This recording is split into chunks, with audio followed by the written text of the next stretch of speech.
Hey everybody, welcome back to the channel. It's Dino Squad Gamer back with another one, and today we got ourselves a guide to the map Bone Pit.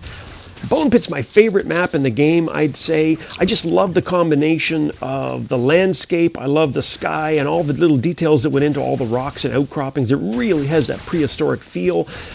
But right off the bat, the first thing you want to know when you get into this game is that a lot of guys drop into snipers, and the right-hand tower is a great place to drop a sniper. It gives you great lines of sight across the entire battlefield. And if you're getting hit like I am right now, there's these narrow alleyways on the right-hand side that allow you to kind of get a clear path to the enemy tower. So it's a great way to just kind of get in there and really immediately push on the enemy home towers, because once you cap those towers, as everybody knows probably by now if you've tried it, if you haven't, if you're new to the game, you need to know that the towers allow you to spawn in after you capture them. And so if you get those towers on the far end of the map, it really allows you to kind of hem in the enemy and pin them in and basically pick them off like shooting fish in a barrel. So anyway, it's a great thing to do. Again, that right-hand tower has amazing lines of sight. You can see all the way down to the enemy right-hand tower. If you look to my left, you can kind of scan and see center behind those weird giant columns, the Bone Pit columns. You know, there's lots of rocks and stuff like that for enemies to hide, so you got to be really careful. And the other thing I like about this right-hand tower is that it also gives you lines of sight when these little pesky tiny dinos, these reavers and these planks and these wasps, they'll come and try to attack you when you're a sniper. And so you want to be able to see them coming, right? There's not a lot of great cover for them to attack you. And so it makes it a little bit easier if you're a sniper. Anyway, we got killed there, but that's fine. You die a lot in Dino Squads, no problem. What should we spawn in here? Okay, let's jump in a Paracelsus here. Now, the Paracelsus, I keep trying to make it work. One thing that's really neat about this map, is there's lots of cool cover spots. So look right to my right here, that giant rock outcropping, the boulder. I can't fit into it in my Paracelsus, but it is a perfect location for tiny dinos, for all the reavers, for all the planks. I'm going to go over and take a little look at it here. Look at that. It's got a cool little peekity-boo hidey spot down inside there. You can just see how you might use that for an ambush attack. Just a great place. Now we're going to wander up over here and we're going to head down to the center. And center's got these weird kind of arching structures that basically make up the Bone Pit part of it. And each one of them has little places to hide inside. You can see the entrance on the left-hand side. A little bit later in the map, I'm actually going to end up using that structure to save myself as a place to hide in one of my tiny dinos. So just keep that in mind for a little bit later in the video. We're going to see how I put that into action. And it's just a great place to hide if you're a little dino, especially in the late game stages when other people are bringing out their giant dinos and they really are dominating. It's a great place to hide.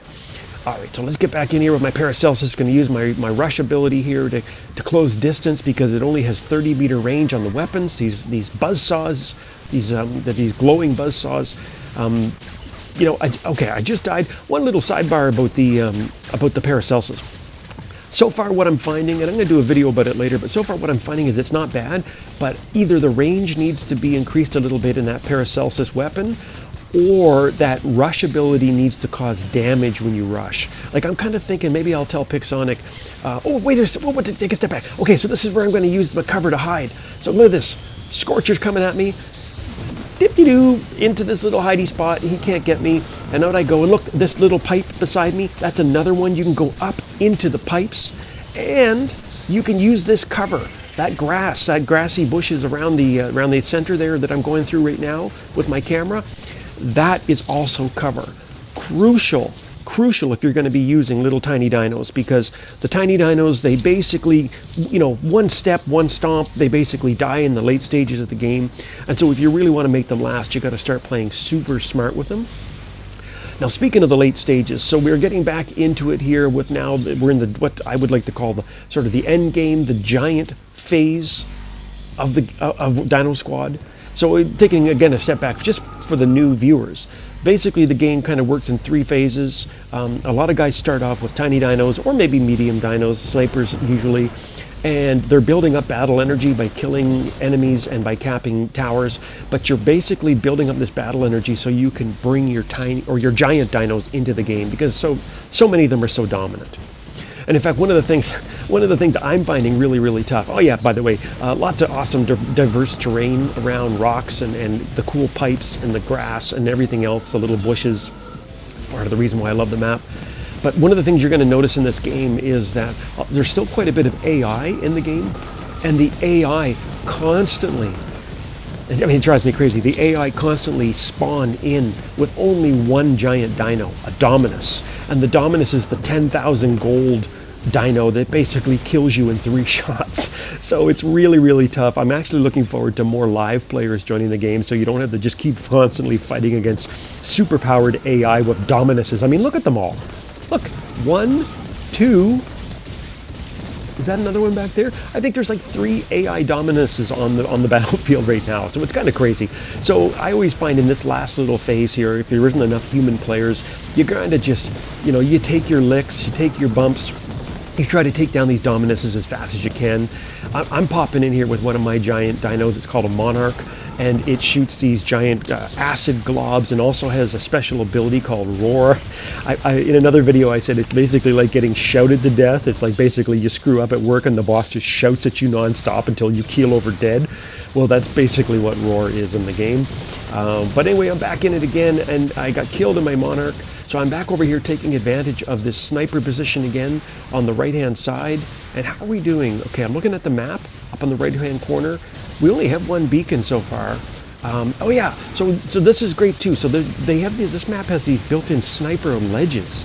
So it allows you to get right up there. Now, of course, look what happened. I jump in there, and 5 seconds later, the AI sees me, shoots me twice with their Dominus, and I die. But whatever. I mean, like I said, you die lots of times in this game. And if you look at the bars in the top, the red and the blue, we're actually winning pretty good. So I'm not too worried. I think we got this game in hand. But I'm just going to wrap up my final thoughts here about the game. Just give you a couple more little impressions of the map.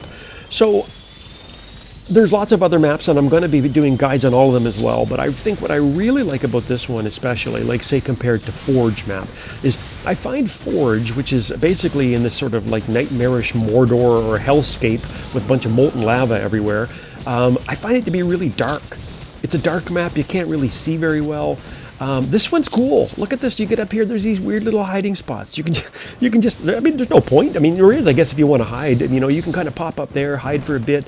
You can dip under these structures. Gives you a clear rush to the enemy towers, and you can see the pipes. There's all kinds of cool pipes. I got to give my hats off to the designer of this map. I think they did a great job, and it's one of my favorite ones out there.